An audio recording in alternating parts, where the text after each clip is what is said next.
Hello നമസ്കാരം. ഇന്ന് ഞങ്ങൾ നടികർ സിനിമയുടെ റിവ്യൂവുമായിട്ടാണ് എത്തിയിരിക്കുന്നത്. അപ്പോൾ ഞങ്ങൾ ഇന്ന് രാവിലെയാണ് നടികർ കണ്ടത്. ഒരുപാട് പ്രതീക്ഷയോട് കൂടി പോയി കണ്ട പടമായിരുന്നു അല്ലേ? ലാൽ ജൂനിയറുടെ സിനിമ, ഇതിനു മുമ്പുള്ള ഹണി ബി, പിന്നെ വേറെ ഏതൊക്കെയുള്ള കുറച്ചധികം സിനിമകൾ പുള്ളി എടുത്തല്ലോ. അതെല്ലാം വളരെ കളർഫുൾ ആയിട്ടുള്ള സിനിമകളായിരുന്നു. അത്തരം ഒരു സിനിമ തന്നെയാണ് ഈ നടികറും. തുടക്കം അതെ, ഇതിലൊരു സിനിമയ്ക്കുള്ളിലെ സിനിമ പറയുന്നൊരു സിനിമയാണ്. സിനിമയ്ക്കുള്ളിലെ സിനിമ പറയുന്ന ഒന്നിലധികം സിനിമകൾ നമ്മൾ കണ്ടിട്ടുണ്ട്. പല സിനിമകളുണ്ട് അല്ലേ? അതിലൊരു ഒരു ഉദാഹരണമാണ് നമ്മുടെ ബെസ്റ്റ് ആക്ടർ, മമ്മൂട്ടിയുടെ ബെസ്റ്റ് ആക്ടർ ഒരു സിനിമയാണ്. ഉദയനാണ് താരം. റീസെന്റ് ഇറങ്ങിയ വിനീത് ശ്രീനിവാസന്റെ വർഷങ്ങൾക്ക് ശേഷം. അതെല്ലാം സിനിമയ്ക്കകത്തുള്ള സിനിമയാണ് പറയുന്നത്. പക്ഷെ ഇതിൽ കാണിക്കുന്നത് നേരത്തെ പറഞ്ഞ അതുപോലത്തെ ലൈഫല്ല ഈ ഇതിൽ കാണിക്കുന്നത്. ഒരു സൂപ്പർ സ്റ്റാറായ ഒരു യുവാവിൻ്റെ ലക്ഷറി ആയിട്ടുള്ള ഒരു ലൈഫാണ് കാണിക്കുന്നത്. പബ്ബും പാർട്ടിയും അതുപോലെ തന്നെ ബ്രാൻഡഡ് ആയിട്ടുള്ള സാധനങ്ങൾ യൂസ് ചെയ്യുന്നു, ഈ ലക്ഷറി കാറും ഒക്കെ യൂസ് ചെയ്യുന്ന ഒരു അടിച്ചു പൊളിച്ച് നടക്കുന്ന ഒരു സൂപ്പർ സ്റ്റാർ എന്ന് സ്വയം എന്നല്ല, സൂപ്പർ സ്റ്റാർ തന്നെയാണ്.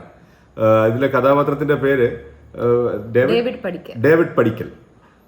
ടൊവിനോ തോമസ് ആണ് ആ റോൾ കൈകാര്യം ചെയ്തിരിക്കുന്നത്.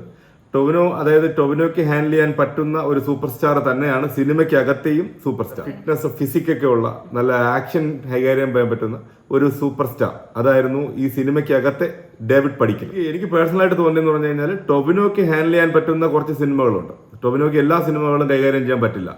പ്രത്യേകിച്ച് മമ്മൂട്ടി കൈകാര്യം ചെയ്യുന്നത് പോലെയോ അല്ലെങ്കിൽ മോഹൻലാൽ കൈകാര്യം ചെയ്യുന്നത് പോലെയോ ഉള്ള സിനിമകളെല്ലാം തന്നെ ടൊവിനോയ്ക്ക് ഹാൻഡിൽ ചെയ്യാൻ പറ്റില്ല. ടൊവിനോയുടേതായ കുറേ ലിമിറ്റേഷൻസ് ഉണ്ട്.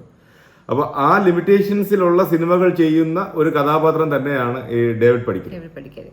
അതെ, പക്ഷേ ക്യാരക്ടർ അതാണോ കാണിച്ചിരിക്കുന്നത് നമുക്കറിയില്ല. നമുക്ക് പേഴ്സണലി ടോവിനോയോ വേറെ ആക്ടേഴ്സിനോ നമുക്കറിയില്ല. ഇതിൽ ഇത്തിരി നെഗറ്റീവായിട്ട് അല്ല, പേഴ്സണൽ ലൈഫ് അല്ല ഞാൻ ഉദ്ദേശിച്ചത് സിനിമയ്ക്കകത്ത് ക്യാരക്ടേഴ്സ് കൈകാര്യം ചെയ്യുന്നതാണ്. പേഴ്സണൽ ലൈഫിൽ പക്ക നെഗറ്റീവ് ആയിട്ടുള്ള ക്യാരക്ടേഴ്സ് ആണ് ഇതിൽ ഡേവിഡ് പടിക്കൽ എന്ന് പറയുന്ന പുള്ളിക്ക് ഇനിഷ്യലി ഉള്ളത്. പിന്നീട് പരിവർത്തനം വരികയും നല്ലൊരു നടനായി മാറുകയും പുള്ളിയുടെ സ്വഭാവം തന്നെ മാറ്റുകയും ചെയ്യുന്നതാണ് ഇതിനകത്തുള്ള തീം. തുടക്കത്തിൽ ഒരു സിനിമാ നടൻ എല്ലാ അഹങ്കാരങ്ങളും എല്ലാ തെറ്റുകളും ചെയ്യുന്ന ഒരു നടനായിട്ട് തുടങ്ങി ഏറ്റവും അവസാനം ഒരു നല്ല കഥാപാത്രമായി മാറുന്ന സെയിം ക്ലീശ ഇതാണ് ഈ സിനിമയിലുള്ളത്. പിന്നെ മൊത്തത്തിൽ ഇതിന്റെ പോസിറ്റീവ് സൈഡ്സ് പറയുകയാണെന്നുണ്ടെങ്കിൽ കണ്ടുകൊണ്ടിരിക്കാൻ പറ്റുന്ന കുറെ കളർഫുൾ ആയിട്ടുള്ള മൊമെന്റ്സുകളുണ്ട്. പ്രത്യേകിച്ച് പാർട്ടീസ്, ഡാൻസസ്, BGM, മ്യൂസിക് എടുത്ത് പറയണം. ബാക്ക്ഗ്രൗണ്ട് സ്കോർ അടിപൊളിയായിരുന്നു. അതുപോലെ തന്നെ ഇപ്പോഴത്തെ ഇൻസ്റ്റാഗ്രാമിലൊക്കെ ട്രെൻഡ് ആയിട്ടുള്ള ബേബി ജീൻ ഒരു പാട്ട് പാടിയിട്ടുണ്ട്. സൂപ്പർ ആയിരുന്നു. ദുബായിൽ കാണിക്കുന്ന ഒരു പിന്നെ ഡ്രസ്സിംഗ് ഒക്കെ അതെ, സാധാരണ എല്ലാ ലാൽ ജൂനിയറിന്റെ സിനിമകളിലും പ്രത്യേകതരം കോസ്റ്റ്യൂംസിന് പ്രത്യേകം ശ്രദ്ധിക്കാറുണ്ട്. പ്രത്യേകിച്ച് ഞാൻ ശ്രദ്ധിച്ചത് മറ്റേ സൗബിന്റെ കോസ്റ്റ്യൂം വേറൊരു. പക്ഷെ അതൊക്കെ ഇതിൽ ബ്ലെൻഡ് ആയോ എന്ന് ചോദിച്ചാൽ അറിയില്ല കേട്ടോ. ഒരു ബന്ധമില്ലാത്ത, അതായത് നാട്ടിൻ പുറത്തുകാരൻ എന്താണ് വളരെ അത് അങ്ങനെ പറയുന്ന വെച്ചാൽ ഒരു ആധുനിക മനുഷ്യൻ എന്നുള്ള രീതിയിൽ ഇപ്പോഴത്തെ ട്രെൻഡ് ആണ്. എന്താണ് ഉദ്ദേശിച്ചത് എനിക്ക് മനസ്സിലായിട്ടില്ല. അതായത് വളരെ തനി നാട്ടിൻപുറത്തുകാരനാണ്, പക്ഷെ ഇട്ടേക്കുന്ന ഡ്രസ്സും കാര്യങ്ങളൊക്കെ പക്കാ എന്താണ് അടിപൊളി, പുതിയ നമ്മളാരും കണ്ടിട്ടില്ലാത്ത ഫാഷൻസ് ആണ് നമ്മുടെ സൗബിൻ ഇട്ടേക്കുന്നത്. നാടക നടൻ എന്നുള്ള രീതിയിൽ അതെ, പുള്ളി എന്തോ എവിടെയൊക്കെ പോയി ഫിലിമൊക്കെ പഠിച്ചിട്ട് വന്ന് നാട്ടിലെത്തി. അതായത് നമ്മുടെ എങ്ങനെ പറയാ, നമ്മുടെ 3 ഇഡിയറ്റ്സിൽ യഥാർത്ഥത്തിലുള്ള മൂന്നാമത്തെ ഇഡിയറ്റ് എന്താണ്, ഒരു ഗ്രാമത്തിൽ പോയി സ്വന്തമായിട്ട് അവിടെയുള്ള ഗ്രാമത്തിലെ കുട്ടികളെയൊക്കെ പഠിപ്പിച്ച് നിൽക്കുന്ന അത്രയും വലിയ സയന്റിഫിക് ബുദ്ധിയൊക്കെ ഉള്ള മനുഷ്യനായിട്ട് പോലും ആ ഗ്രാമത്തിലുള്ള കുട്ടികളെയൊക്കെ പഠിപ്പിച്ച് പോകുന്നത് പോലെ ഒരു കഥാപാത്രമാണ് സൗബിനെ അവതരിപ്പിക്കാൻ ശ്രമിച്ചത്. പക്ഷെ അവിടെ എത്തിയെന്നൊക്കെ ഡൗട്ടാണ്. സൗബിന്റെ കയ്യിൽ നിന്ന് പോയിട്ടുണ്ട് സാധനം. അതെ, നമ്മള് സൗബിൻ വരുമ്പോൾ നമ്മൾ ഒരുപാട് പ്രതീക്ഷിക്കും ഇനി എന്തൊക്കെയോ സംഭവിക്കുന്നു, പക്ഷേ സൗബിന്റെ കയ്യിൽ നിന്ന് പോയി സിനിമ. സൗബിൻ വിചാരിച്ചതുപോലെ എനിക്കറിയില്ല, സൗബിനും പറ്റിയില്ല ആ ഒരു ക്യാരക്ടർ എടുക്കാനായിട്ട്. മറ്റേ ഉദയനാട് താരത്തില് മറ്റേ ജഗതി ശ്രീകുമാർ സാർ വരുന്ന പോലെ ശ്രീനിവാസനെ പഠിപ്പിക്കുവാനായിട്ട് ജഗതി വരുന്നു ഉദയനാട് താരത്തിൽ. ഇവിടെ ടൊവിനോയെ പഠിപ്പിക്കുവാനായിട്ട് സൗബിൻ വരുന്നു. പിന്നെ എന്തിനാ എടുത്ത് പറയത്തക്കത്, എന്താ പറയാ, നായിക പ്രാധാന്യമുള്ള ഒരു സിനിമയൊന്നുമല്ല. അതുകൊണ്ട് തന്നെ നമ്മൾ വിചാരിക്കും ഭാവനയുടെ ഒരുപാട് റോള് കാണും, സീന് കാണുമെന്ന് വിചാരിക്കും. പക്ഷെ ഒരു 4-5 സീനിൽ മാത്രമേ ഭാവന വരുന്നു പോകുന്നു. അത് തന്നെ ഒരു കെട്ടലാണ് എനിക്ക് ഫീൽ. ഞാൻ പക്ക നെഗറ്റീവ് പറയുന്നത് വിചാരിക്കരുത്. ഞാൻ സാധാരണ പോസിറ്റീവായിട്ട് സംസാരിക്കുന്നതാണ്. ഈ സിനിമയിൽ എനിക്ക് കുറേയധികം നെഗറ്റീവ്സ് ഫീൽ ചെയ്തു. കണ്ടിട്ട് എനിക്ക് അങ്ങ് ഡൈജസ്റ്റ് ആയില്ല. അങ്ങനെയുള്ള കാര്യങ്ങൾ ഞാൻ ഓപ്പണായിട്ട് തന്നെ പറയുകയാണ്. ഭാവനയുടെ ക്യാരക്ടറും വളരെ കെട്ടായിരുന്നു. ഇതില് ടൊവിനോയുടെ കൂടെ ഫുൾ ടൈം നിൽക്കുന്ന 2 കഥാപാത്രങ്ങളാണ്. ഒന്ന് ബാലു വർഗീസും സുരേഷ് കൃഷ്ണയും. സുരേഷ് കൃഷ്ണ റോള് എനിക്ക് നന്നായിട്ട് ഇഷ്ടപ്പെട്ടു. കാരണം പുള്ളി വളരെ ടൈമിങ്ങും കറക്റ്റ് ആയിരുന്നു. പക്ക ഡയലോഗ്സും പുള്ളി കുറച്ച് എന്റർടൈനിങ് ആയിട്ട് എനിക്ക് തോന്നി. ബാലുവിന്റെയും ക്യാരക്ടർ എനിക്ക് എന്റർടൈനിങ് ആയിട്ട് തന്നെ തോന്നി. പുള്ളി അവര് വരുമ്പോൾ ഒരു പോസിറ്റീവ് വൈബായിരുന്നു. അവരുടെ പ്രസൻസ് എപ്പോഴും ഒരു പോസിറ്റീവ് വൈബായിരുന്നു. ടൊവിനോയെ പറ്റി പറയുകയാണ്. ആദ്യം ടൊവിനോയെ പറ്റിയാണല്ലോ പറയേണ്ടത്. ഈ സിനിമ ടൊവിനോയുടെ പടമാണ്, ഡേവിഡ് പടിക്കലിന്റെ പടമാണ്. പക്ഷേ ടൊവിനോയ്ക്ക് പറ്റുന്നില്ല കേട്ടോ ഈ സാധനം. അത് പറ്റാത്ത കേസല്ല. ടൊവിനോ ഞാൻ പറഞ്ഞില്ല, സൂപ്പർ ഹീറോ അല്ലെങ്കിൽ ആ ഒരു ക്യാരക്ടറൊക്കെ ടൊവിനോ സിനിമയ്ക്കകത്തെ ടൊവിനോ പക്ക എടുത്തിട്ടുണ്ട്. നമുക്കും വളരെ ഇഷ്ടപ്പെടും. ടൊവിനോയുടെ ഗ്ലാമർ കണ്ട് നമ്മൾ, അല്ലെങ്കിൽ ടൊവിനോയുടെ ആക്ഷൻസ് കണ്ട്, ഒരു ഫൈറ്റിങ്ങും എന്തൊക്കെ കാണിക്കാൻ പറ്റും അതൊക്കെ കാണിക്കാൻ പറ്റുന്ന ഒരു സിനിമയാണ്. കാര്യം സിനിമയ്ക്കകത്ത സിനിമയാണല്ലോ, അതിനകത്ത് എന്തും കാണിക്കാമല്ലോ. പട്ടാളം വരുന്നു, സ്പൈഡർമാൻ ആവുന്നു, ഇതിന്റെ ഇടയിൽ സോംബി മൂവിയിൽ ടൊവിനോ അഭിനയിക്കുന്നു. അത് ഡയറക്ട് ചെയ്യുന്നത് നമ്മുടെ ധ്യാൻ ശ്രീനിവാസന്റെ ക്ലീഷേ കോമഡികൾ, അച്ഛനും ശ്രീനിവാസനെയും അമ്മയൊക്കെ വെച്ചിട്ടുള്ള കുറെ കോമഡികളും ഇതൊക്കെ തന്നെയാണ് തുടക്കം. അത് പിന്നെയും കുറെ കൂടെ നമുക്ക് എന്റർടൈനിങ് ആയിട്ട് തോന്നി ആ സീക്വൻസുകളെല്ലാം തന്നെ. സിനിമ ഒരു സീരിയസ് നോട്ടിലേക്ക് പോകുമ്പോഴാണ് എനിക്ക് ഇഷ്ടപ്പെടാതെ വന്നത്, ഡൈജസ്റ്റ് ചെയ്യാതെ വന്നത്. കാര്യം ആ ഒരു കണക്ഷൻ കിട്ടുന്നില്ല. ഇമോഷണലി നമുക്ക് കണക്ട് ആവുന്നില്ല. നമ്മൾ കണ്ടുകൊണ്ടിരിക്കുന്നു, പെട്ടെന്ന് ഇമോഷൻസ് മാറുന്നു, പിണങ്ങുന്നു ഇണങ്ങുന്നു, വെള്ളമടിക്കുന്നു, ഇതൊക്കെ തന്നെയാണ്. അതിനിടയിൽ ഒരു അടിയുണ്ട്, ഫൈറ്റിന് വേണ്ടി ഒരു ഫൈറ്റ് കൊണ്ടുവന്നിട്ടുണ്ട്. ആവശ്യത്തിലധികം ഫൈറ്റ് സിനിമയ്ക്കകത്ത സിനിമയിൽ കാണിക്കുന്നുണ്ട്. എന്താണ്, മിലിറ്ററി ആർമി ഓഫീസറായിട്ട് ടൊവിനോ പോകുന്നതും വെടിവെക്കുന്നതും പടമാണെങ്കിൽ, അതായത് മിലിറ്ററി പടമാണെങ്കിൽ ഒബ്വിയസ്ലി നമ്മുടെ മേജർ രവിയെ ഒരു ചെറിയൊരു ഷോട്ട് അവിടെ കാണിക്കുന്നുണ്ട്.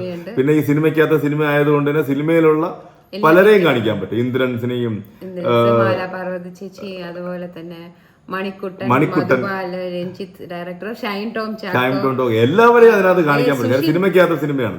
സുഷിൻ ശ്യാം വരെ ഉണ്ട് ഒരു സോങ്ങില്. ഗണപതി ഉണ്ട്, ഗണപതിയിലെ ബ്രദർ ഉണ്ട്, മറന്നു, ഡയറക്ടർ മഞ്ഞുമൽ വോയിസിന്റെ ഡയറക്ടർ. ഇത് ഇങ്ങനെ ഒരു വലിയൊരു ക്രൂ ഇതിനകത്ത് ഉണ്ടെന്ന് നമുക്ക് ഫീൽ ചെയ്യും.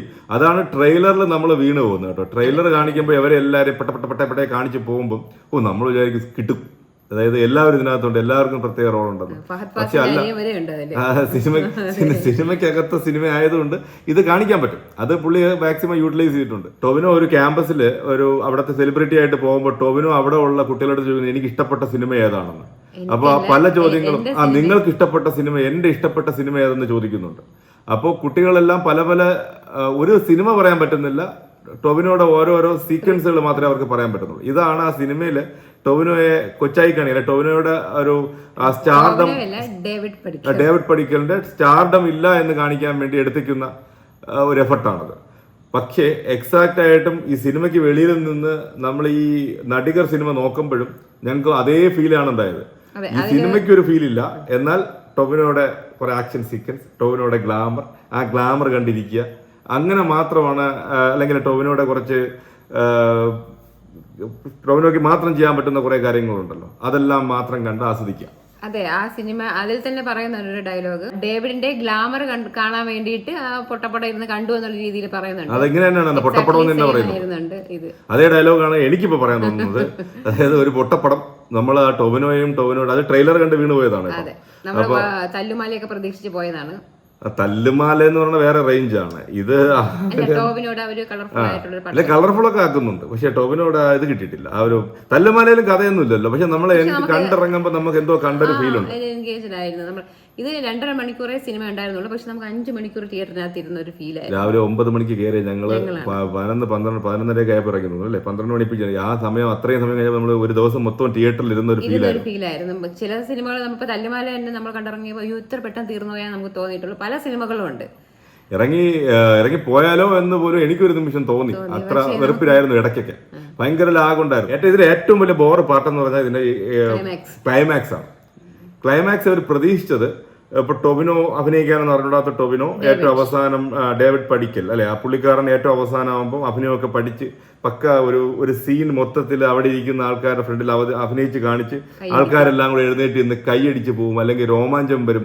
മിക്ക സിനിമകളും നമ്മൾ കണ്ടിട്ടുണ്ടല്ലോ, കഴിവില്ലാത്ത ഒരാൾ പിന്നീട് കഴിവ് ആർജിച്ച് കഴിഞ്ഞ് അത് എക്സിക്യൂട്ട് ചെയ്യുമ്പോൾ നമുക്കൊരു രോമാഞ്ചം ഉണ്ടാകുന്ന ഒരു അനുഭവം ഉണ്ടാകും. മിക്ക സിനിമകളും അങ്ങനെ എത്തിച്ചിട്ടുണ്ട്.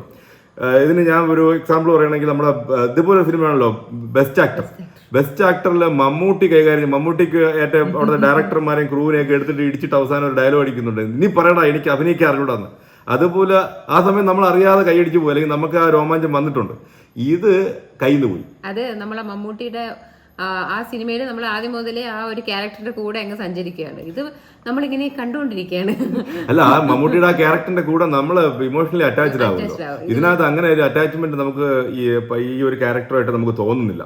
അതുകൊണ്ട് തന്നെയാണ് എൻ്റെ എത്തിയപ്പോൾ ഭയങ്കര ഏച്ചുകെട്ട് തോന്നി. വെറുപ്പിച്ചതിന്റെ ഏറ്റവും അവസാനം വെറുപ്പിച്ചത് ഈ പറയുന്ന ക്ലൈമാക്സ് സീനാണ്. ഇപ്പോഴും നമ്മുടെ അനൂപ് മേനോൻ പണ്ട് തൊട്ട് എങ്ങനെയാണോ അങ്ങനെ തന്നെയാണ് ഇതിലും ഒരു കുറെ ക്ലീഷേ ഡയലോഗുകളും കോഫി കപ്പിന് പകരം ഒരു ബിയർ ഇത്രയൊക്കെ ഉള്ളൂ. അപ്പൊ ഇതിനകത്ത് ഇത്രയൊക്കെയാണ് ഈ നടികർ സിനിമ. ടോട്ടലി നമ്മള് ബിലോ ആവറേജ് എന്നേ ഞാൻ പറയത്തുള്ളൂ. നമ്മൾ ഇപ്പൊ ഇറങ്ങിയ സിനിമകൾ വെച്ച് നോക്കുമ്പോൾ ആ ലെവലിൽ എത്തിയിട്ടില്ല, വളരെ ബിലോ ആവറേജ് ആണ്. 10 ഞാൻ കൊടുക്കുന്ന സ്കോർ 4 ആണ്. എത്രയാണ്? 3 ആണ് വീണയുടെ സ്കോർ. എൻ്റെ സ്കോർ 4 ആണ്. ഓൺ ടൈം വാച്ചബിൾ ആണോ എന്ന് ചോദിച്ചാൽ അത് നിങ്ങൾ തന്നെ ഡിസൈഡ് ചെയ്ത് കാണണം. നിങ്ങൾ വെറുതെ ഇരിക്കുകയാണെങ്കിൽ പോയി കാണുക. ഓക്കെ, അത്രയ്ക്കും മസ്റ്റ് വാച്ചബിൾ എന്നൊന്നും ഞാൻ പറയില്ല, അല്ലേ? ഓക്കെ, ഇത്രയൊക്കെയാണ് ഞങ്ങൾ കണ്ട നടികർ സിനിമയുടെ അനുഭവങ്ങൾ. Thanks for watching.